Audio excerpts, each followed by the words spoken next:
नमस्कार फ्रेंड्स, मी स्मृती देसाई तुम्हा सगळ्यांचं स्वागत करते हाऊस पार्टी टुडे स्पेशल या चॅनलमध्ये.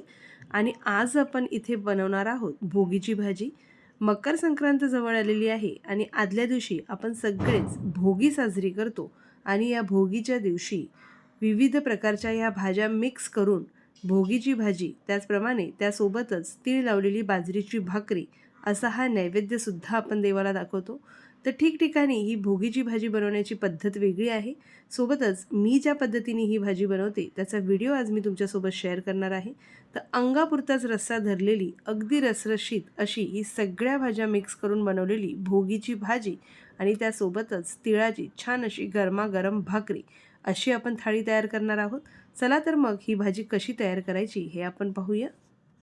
तर सगळ्यात आधी आपण ज्या भाज्या वापरणार आहोत त्या मी तुम्हाला दाखवते. अगदी थोड्या थोड्या प्रमाणात घेतल्या. तर इथे अगदी एक छोटासा कांदा बारीक चिरून कढीपत्ता घेतलेला आहे. थोडे वाटाणे घेतलेले आहेत हिरवे. हे काही ओले शेंगदाणे आहेत. थोडे हे हरभऱ्याचे दाणे आहेत. सध्या ओला हरभरा मार्केटमध्ये येतोय.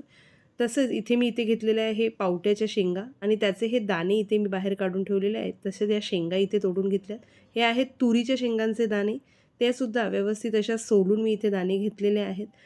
लाल गाजर सध्या मार्केटमध्ये येत आहेत. तर छान असे लाल गाजरसुद्धा स्वच्छ करून कापून घेतलेत. 2 हिरव्या मिरच्या घेतलेल्या आहेत मधोमध कापून. अगदी एक छोटासा असा बटाटा घेतलेला आहे. अगदी 3 ते 4 फोडी होतील एवढाच घेतला आहे. आणि एक वांगं मी यामध्ये घेतलेलं आहे. हे बटाटा आणि वांगं मी चिरून पाण्यात ठेवलं आहे जेणेकरून हे काळं पडणार नाही. त्यासोबतच आपल्याला इथे एक वाटण तयार करून घ्यायचं आहे. तर त्या वाटणासाठी मी इथे काही साहित्य घेतले. त्यात मी घेतले थोडे शेंगदाणे, अगदी अर्धा चमचा तीळ, थोडेसे धणे, एक छोटासा कांदा जो वाटण्यासाठी आपण वापरणार आहोत अगदी छोटा आहे. एक छोटासा खोबऱ्याचा तुकडा आहे. तुम्ही पाहू शकता हे बघा. एवढाच खोबऱ्याचा तुकडा आहे. सोबत ह्या काही कोथिंबिरीच्या काड्या आणि एक तेजपत्ता घेतलेला आहे मी. सोबत इथे घेणार आहे आलं, लसूण, हिरवी मिरची आणि थोडीशी कोथिंबीर. आता हे जे सगळं वाटण आहे ते सगळ्यात आधी आपल्याला थोडंसं भाजून घ्यायचं आहे. बिना वाटणाची सुद्धा ही भाजी करता येते. मात्र आज मी ही वाटण करून करते आहे. फार छान लागते आणि झटपट हे वाटण तयार होतं. तर त्यासाठी मी इथे गॅसवर कढई ठेवली आहे आणि कढई गरम झाल्यावर त्यात मी घेतलेलं आहे थोडंसं तेल. त्यात आता आपल्याला सगळ्यात आधी आपण जो कांदा घेतला होता तो मी जरा बारीक तुकडे करून घेतला आहे. हा मी यात घालते आणि हलकासा लालसर रंगावरती आपल्याला हा कांदा परतवून घ्यायचा आहे. आता इथे हे जे वाटण आहे हे सगळं आपण एकत्रच इथे भाजून घेणार आहोत आणि छान असं बारीक करून घेणार आहोत मिक्सरमधून आणि मग आपण आपल्या भाजीत वापरणार आहोत. फार छान खमंग आणि रसरशीत आपली भाजी तयार होते. भाकरीसोबत खायची आहे म्हणून थोडासा रस्सा यामध्ये आपण धरलेला आहे. तर अगदी हलकासा असा सॉफ्ट हा कांदा झाला की लगेचच आपण इथे ज्या बारीक चिरून घेतलेल्या या हिरव्या मिरच्या आहेत त्यात घालते. साधारण 2 हिरव्या मिरच्या मी घेतल्यात. तुम्ही जर फार कमी प्रमाणात तिखट खात असाल तर वाटणात तुम्ही हिरव्या मिरच्या नाही वापरल्यात तरीसुद्धा चालेल. तर इथे हिरव्या मिरच्यासुद्धा हलक्याशा अशा परतून झाल्यावर आपण जे कोथिंबिरीची देठं घेतली होती ती कोथिंबिरीची देठं मी वाटणात घालते. नेहमी वाटण करताना जर कोथिंबिरीची देठं आपण यामध्ये वापरली ना तर वाटणाला फार छान अशी चव येते. तर ही देठं फेकून देऊ नका, वापरा. आता सोबतच मी इथे जो तेजपत्ता घेतला होता तो 2 तुकडे करून मी ह्या वाटणात घातला आहे. अगदी 2 मिनटं परतलं आहे. आता लगेचच यामध्ये आलं आणि लसूण घालते आहे मी. हे सुद्धा कच्चटपणा जाईपर्यंत 2 मिनटासाठी आपल्याला व्यवस्थित परतवून घ्यायचं आहे. आता ह्या सगळ्या पदार्थांचा कच्चटपणा जाईपर्यंत आपण ह्याला अगदी व्यवस्थित असं परतवून घेतलेलं आहे. हलकंसं लालसर रंग आलेला आहे आणि आता हे मी मिक्सरच्या भांड्यात काढून घेते. पुन्हा एकदा कढईमध्ये थोडंसं तेल घेऊया आपण आणि यावरती सुक्कं खोबरं सगळ्यात आधी आपल्याला हलकंसं लालसर होईपर्यंत भाजून घ्यायचं आहे. अगदी हलकंसं असं लालसर आपण हे सुक्कं खोबरं भाजून घेतलं की त्यानंतर आपण उरलेले पदार्थसुद्धा यामध्ये एक एक करून घालणार आहोत. असं वाटण जर तुम्ही केलं ना तर फार छान असं खमंग वाटण तयार होतं आणि कोणत्याही भाजीसाठी झटपट असं तयार होणारं हे वाटण आहे.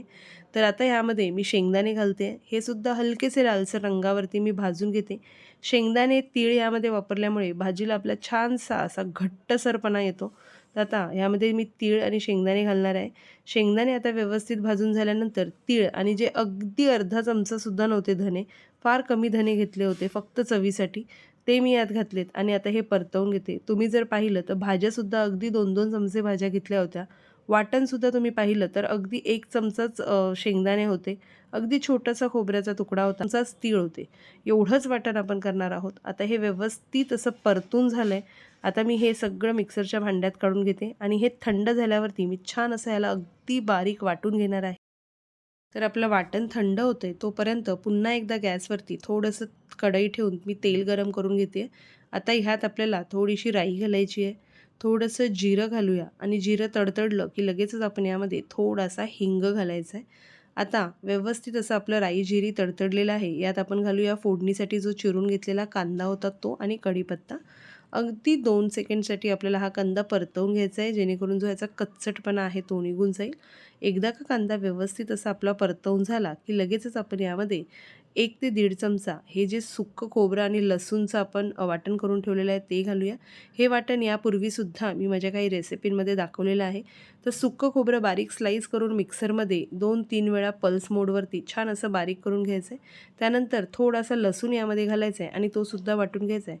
आणि असं हे वाटण तुम्ही कोणत्याही भांड्यामध्ये काढून फ्रीजमध्ये ठेवू शकता आणि पाहिजे तेव्हा भाज्यांसाठी वापरू शकता. आता आपल्याला भाज्या परतवायच्या आहेत, त्यासाठी मी यात थोडीशी हळद घातलेली आहे. आपण घेतलेला जो बटाटा होता पाण्यात भिजवून ठेवलेला तो मी यात घातलेला आहे. त्याचप्रमाणे आपण ज्या वांग्याच्या फोडी करून घेतल्या होत्या त्यासुद्धा मी यात घालते. आणि आता अगदी 2 मिनटासाठी आपण ह्याला परतवून घेऊया. अगदी 2 मिनटं हे परतवून झालं की लगेचच आपण यामध्ये आपण ज्या बाकीच्या घेतलेल्या भाज्या आहेत त्या घालतोय आणि या भाज्यासुद्धा फास्ट गॅसवरती आपल्याला 2 मिनटासाठी व्यवस्थित अशा परतवून घ्यायच्या आहेत आणि त्यानंतर आपण ह्याला एक छोटीशी वाफ काढणार आहोत. ते पहा, फास्ट गॅसवरती अगदी 2 मिनटं मी याला छान असं परतवून घेते आहे, जेणेकरून हळद आणि सगळे जे राई जिरं आहे ते सगळ्या भाजीला आपल्याला व्यवस्थित लागेल. तर अगदी 2 मिनटं मी याला छान असं परतवून घेतलं आहे आणि आता आपण अगदी एक छोटीशी वाफ काढण्यासाठी यावरती झाकण ठेवलेलं आहे. एक छोटीशी वाफ आली की आपण झाकण काढूया व पुढची प्रोसेस करूया. ते पहा, 2 मिनटं झालेली आहेत. छान अशी वाफ ह्याला आलेली आहे. आता हे झाकण मी काढते आणि पुन्हा एकदा ह्याला व्यवस्थित असं ढवळून घेते. ते पहा, आता ह्यामध्ये आपल्याला काही सुके मसाले घालायचे आहेत. त्याचप्रमाणे आपलं वाटणसुद्धा घालायचं आहे. जे थंड झालं होतं ते मी बारीक करून घेतलेलं आहे मिक्सरमधून. तर सगळ्यात आधी मी यामध्ये हे थोडेसे तीळ घालते, कारण सध्या आपण भाज्या परतवतोय ते ह्यासोबत हे तीळसुद्धा जे आहेत छान असे भाजले जातील. त्यामध्ये मी हे तीळ घातलेले आहेत आणि पुन्हा एकदा ही भाजी व्यवस्थित अशी ढवळून घेतली आहे. आता यात मी घालते लाल काश्मीरी मिरची पावडर. तर साधारण 1-1.5 चमचा एवढी मी लाल काश्मीरी मिरची पावडर यामध्ये घातलेली आहे. सोबतच हा घरचा गरम मसाला आहे तो सुद्धा मी घातलेला आहे थोडासा. ही आहे धना जिरा पावडर. अगदी 1 चमचा धना जिरा पावडरसुद्धा मी यामध्ये घातलेली आहे. आणि आता आपण एकदा ही भाजी या मसाल्यांसोबत व्यवस्थित अशी परतवून घेऊया. ते पहा, छान अशी ही भाजी इथे परतवून झालेली आहे. आता आपल्याला यामध्ये आपण जे वाटण बनवून घेतलं होतं ते घालायचं आहे. ते थंड झाल्यावरती मी मिक्सरमध्ये हे पहा अगदी बारीक असं ह्याला मी वाटून घेतलेलं आहे. तर हे सुद्धा 2 ते 3 चमचे मी यामध्ये घालते. वाटण इथे तुम्ही तुमच्या आवडीप्रमाणे कमी जास्त करू शकता. मी थोडंसं जास्त केलं होतं, जे उद्याच्या भाजीसाठी सुद्धा मी वापरणार आहे. तर हे मी वाटीत काढून ठेवेल आणि उद्या वापरेन. सध्या 3 चमचे एवढं वाटण मी या भाजीत घेतलेलं आहे आणि पुन्हा एकदा भाज्यांबरोबर ह्याला छान असं मिक्स करून घेते आणि पुन्हा आपण यावरती झाकण ठेवणार आहोत, जेणेकरून छान असा याचा जो कच्चटपणा आहे वाटणाचा तो निघून जाईल आणि त्यानंतर आपण यामध्ये पाणी घालूया. तर अगदी 2 मिनटासाठी मी यावरती झाकण ठेवलेलं आहे व छान अशी दणदणी त्याला वाफ आली की आपण हे झाकण काढून घेऊया. आता आपल्याला ह्यात पाणी ॲड करायचं आहे. तर पाणी डायरेक्ट थंड ॲड करायचं नाही आहे. त्यासाठी मी बाजूच्या गॅसवरती पुन्हा वाटण केलेल्या कढईमध्येच थोडंसं पाणी गरम होण्यासाठी ठेवलेलं आहे. हे पहा, इथे भाजीचं झाकण मी काढलेलं आहे. छान अशी वाफ आपल्या भाजीला आलेली आहे. आता यामध्ये आपण हे जे गरम केलेलं पाणी आहे हे घालूया.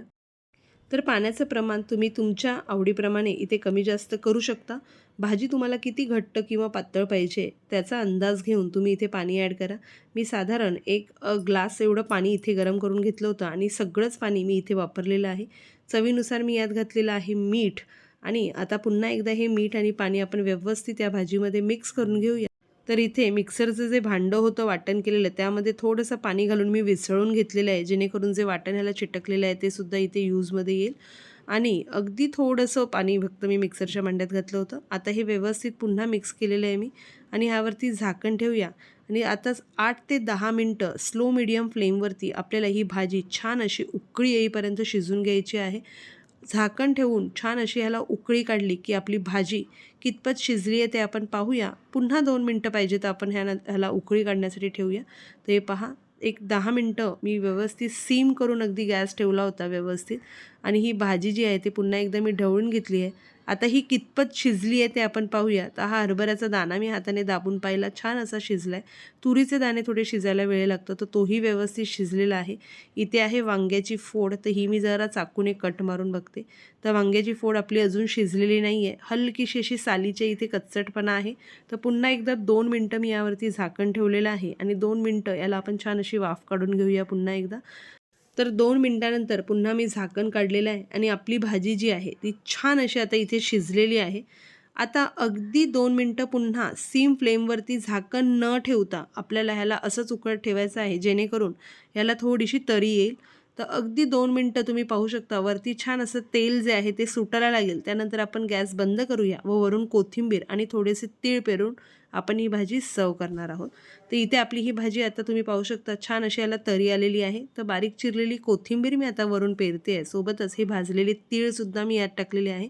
आता ही भाजी साधारण थोडीशी मी थंड करून घेणार आहे व त्यानंतर मी सर्व करणार आहे. तर हे पहा 5 मिनिटांनी ही भाजी जेव्हा थोडीशी थंड झाली त्यानंतर तुम्ही पाहू शकता याचा रस्सा जो आहे तो बऱ्यापैकी आळलेला आहे, कारण आपण यामध्ये शेंगदाणे आणि तीळ घट्टसरपणासाठी घातले होते. तर छान असा अंगापुरता रस्सा असणारी रसरशीत अशी ही भोगीची भाजी तयार आहे. आणि इथे ही भाजी मी सर्व केलेली आहे छान अशी तीळ लावलेल्या बाजरीच्या भाकरीसोबत. तर उंधियो, पोपटी किंवा आपल्याकडे केली जाणारी ही भोगीची भाजी म्हणजे काय, तर या सीझनमध्ये येणार आहे ह्या सगळ्याच भाज्या आपण सगळ्यांनीच सेवन करणं फार गरजेचं असल्यामुळे ह्या वेगवेगळ्या पद्धतीने ह्या भाज्या बनवल्या जातात. सणांच्या रूपाने आपण त्या नैवेद्यामध्ये बनवतो आणि त्या ग्रहण करतो. तर तुम्हीसुद्धा ही भोगीची भाजी नक्की ट्राय करून पहा. आणि जर तुम्हाला हा व्हिडिओ आवडला असेल तर या व्हिडिओला जास्तीत जास्त लाईक आणि शेअर करायला विसरू नका. पुन्हा लवकरच भेटूया अशाच एका रेसिपीसोबत. तोपर्यंत एन्जॉय.